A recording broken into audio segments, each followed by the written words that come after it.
Hello friends, myself Jyoti Jain, Jain classes. Here I am going to tell you about something verbs. What are verbs? Verbs क्या होते हैं? Verbs होते हैं action words. जो action, जो activity, जो क्रिया आपके द्वारा की जाती है या सब्जेक्ट के द्वारा की जाती है, वो वर्ब शो करते हैं. Then after verbs are also state of being, जो टाइम के अकॉर्डिंग, सिचुएशन के अकॉर्डिंग यूज किए जाते हैं सब्जेक्ट के साथ. Let's take some details for verbs. Main part of the sentence. Verbs जो होते हैं वो एक सेंटेंस का मेन पार्ट होते हैं, मुख्य हिस्सा होते हैं. Verbs are mainly divided into two parts. First one action and the other one is state of being. Firstly we will talk about action words. Action verb किसको कहते हैं? Let's took some example on action words. Run, eat, play, write are action words and they are in their own complete the meaning of the sentence. So they are completely told the main verbs. Okay, they are called action verbs. Here we are taking about some state of being. State of being होता है static situation जो होती है, time के according, जो situation according जो verb use किए जाते हैं उसे स्टेट ऑफ बीइंग कहा जाता है. स्टेटिक वर्ड्स जो होते हैं. कुछ एग्जांपल देखते हैं. Ram is a boy. Ram क्या है? बॉय है. राम क्या है? बॉय है. इसे सपोर्ट कर रहा है ये verb is. It is a static verb. Okay, it is a static verb. Then after Ram feels very tired. Ram कैसा फील कर रहा है? बहुत ज्यादा थकान महसूस कर रहा है. तो यहाँ जो फील्स है वो इसकी जो एक्शन है उसको सपोर्ट कर रहा है. तो ये जो फील्स है वो स्टेट ऑफ वर्ड, यानी स्टेटिक वर्ड है for Ram's action. Okay, next we will take some sentence examples for action words. Ritu reads book regularly. Friends, that you know very well, with the singular noun, here the third person of singular noun we are using s or es in the verb, जो present tense show करता है. तो यहाँ पर Ritu reads book regularly, यानी कि Ritu regularly book read करती है, रोज करती है. ये उसकी डेली का रूटीन है. तो यहाँ पर ये सिंपल प्रेजेंट टेंस को शो करने के लिए ये वर्ब रीड्स जो है वो लिया गया है, which is the completely in that meaning, जो इस पूरी एक्टिविटी उसको सपोर्ट कर रहा है. Okay, next one birds are flying in the sky. Birds क्या एक्टिविटी कर रहे हैं? फ्लाइंग, उड़ रहे हैं इन the sky.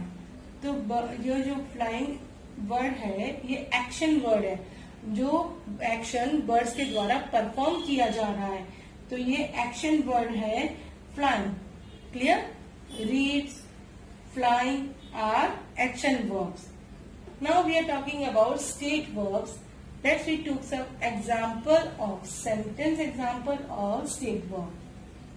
She feels happy today. उसे आज बड़ी खुशी महसूस हो रही है. तो ये जो महसूस होना है ये फील्स है. ये क्या है? Static verb. At that time what she feels very happy. Then your feels is the state of verb. Situation को शो कर रहा है ये verb. Okay, it supports the situation at that time. I am a verb is the first person. Am is a verb we are using, which shows the static situation of this one. He is a boy, so that's what I am a boy. Then after he is a policeman. वो क्या है? बंदा एक policeman है. तो policeman होना एक state of being यानी सिचुएशन है कि एक पुलिसमैन है, उसको आप बता रहे हो. तो यहाँ पर आपका जो वर्ब लगेगा is with third person. Okay, now the next one is verbs are of main two kinds. जो verbs होते हैं मेनली टू काइंड यानी दो प्रकार के होते हैं.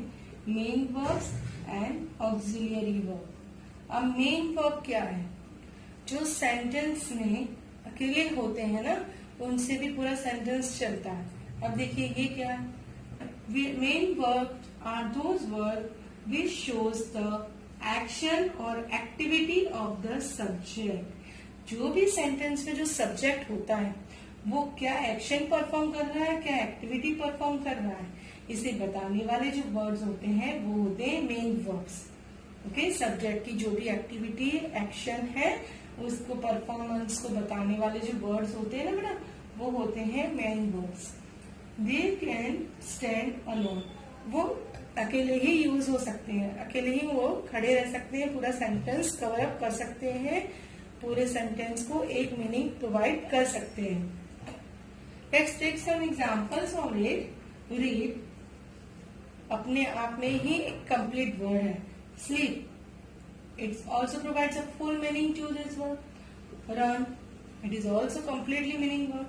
यानी ये जो एक्शन वर्ब्स हैं, रीड, स्लीप, रन, ये होते हैं मेन वर्ब्स। अगर इसमें सेंटेंस में यूज किया जाए तो ये सेंटेंस का मीनिंग अपने आप में ही कंप्लीट करके देंगे आपको। Let's take some sentence examples for better understanding of main verbs. Here sun shines, ये जो सन है वो शाइन कर रहा है। तो शाइन्स ये क्या है बेटा? एक्शन वर्ब है। क्या है? एक्शन वर्ब, यानी यहाँ पर ये मेन वर्ब का काम कर रहा है। इसके आगे आपको कोई भी ऑब्जेक्ट दिखाई नहीं दे रहा होगा, तो ये पूरा सेंटेंस सिर्फ इस पर डिपेंड कर रहा है और इससे आप इसका कंप्लीट मीनिंग समझ रहे हैं। यानी ये जो सब्जेक्ट सन है, ये सन क्या कर रहा है? शाइन कर रहा है। इससे आप पूरी बात समझ गए। बस स्टॉप्स, बस की एक्शन क्या है? स्टॉप होने की।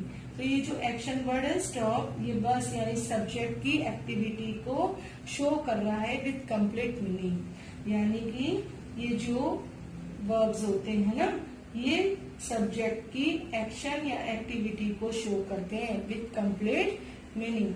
दे आर कॉल्ड मेन वर्ब्स। अब देखिए ऑक्सिलियरी वर्ब और हेल्पिंग वर्ब के बारे में देखते हैं। ऑक्सिलियरी वर्ब्स जो होते हैं, they give more meaning to the meaning of the main verb. ये हमारा जो मेन वर्ब होगा उसके मीनिंग में इजाफा करके, बढ़ा करके आपको कुछ और चीज बताने की कोशिश करेगा ये auxiliary verb. Okay, they can't stand alone, ये आप ऑक्सिलियरी वर्ब्स और हेल्पिंग वर्ब्स जो होते हैं उन्हें अकेले यूज नहीं कर सकते हो। आप अगर उन्हें अकेले यूज करोगे तो आपका जो सेंटेंस होगा वो कंप्लीटली मीनिंगलेस होगा। Now take some examples of it. For example, is, has, do, did are main verbs. ये जो है ना, is, am, are, has, do, did, ये सारे मेन वर्ब्स हैं। Okay, will, shall, may, might, can, could are auxiliary और helping verbs. ये जो हैं ये सारे ऑक्सिलियरी हैं या हेल्पिंग वर्ब्स हैं। Okay, now let's take some sentence example to better understand the auxiliary और helping verbs. Now first we take may. With the help of may we will make a sentence. We just try to use may here. बस may, इसका मतलब कुछ है। Can you understand what is the meaning of this? बस में, it's meaningless। यहाँ पर इसका कोई मीनिंग नहीं निकल रहा। लेकिन अगर मैं लिखती हूँ बस में स्टॉप, बस में stop, with the help of this helping verb you are called that बस में stop. You can understand the meaning completely कि बस के स्टॉप होने के बारे में बात की जा रही है। यानी कि आप सिर्फ अगर हेल्पिंग वर्ब में यूज करते हो तो आपका सेंटेंस कंप्लीटली मीनिंगलेस था, लेकिन आपने जब उसमें मेन वर्ब यूज किया स्टॉप, तब आपका ये सेंटेंस कंप्लीट हुआ है। Next we will take will. Sita will, Sita will, no meaning of this sentence. Okay, so we will use Sita will come. तो ये कम यूज करने के बाद आपका सेंटेंस कंप्लीट होता है। सीता आएगी। तो सीता विल कम, ये हेल्पिंग वर्ब विल है जिससे आपका सेंटेंस अधूरा था, लेकिन जैसे ही आपने कम मेन वर्ब यूज किया आपका सेंटेंस कंप्लीट हो गया. They must, what they must, there is no meaning of this sentence. When you add they must eat, they must eat the food, they must go somewhere, तो ये सब क्या हुआ, आप जब भी उसमें एक्शन वर्ड कंप्लीटली डालते हैं या मेन वर्ब ऐड करते हैं तब जाके आपका ये हेल्पिंग वर्ब काम करता है. Clear? Now let's take some fast review on this.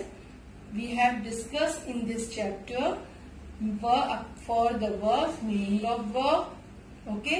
Then after, two kinds of verbs are there: main verb and auxiliary verbs. Main verb are the main supporting actor for the subject. Okay, which shows the action or activity of the subject. And while the auxiliary verbs are giving more meaning to the main verb. Clear? I hope friends you like my video. If you like my video, like, share and subscribe it, and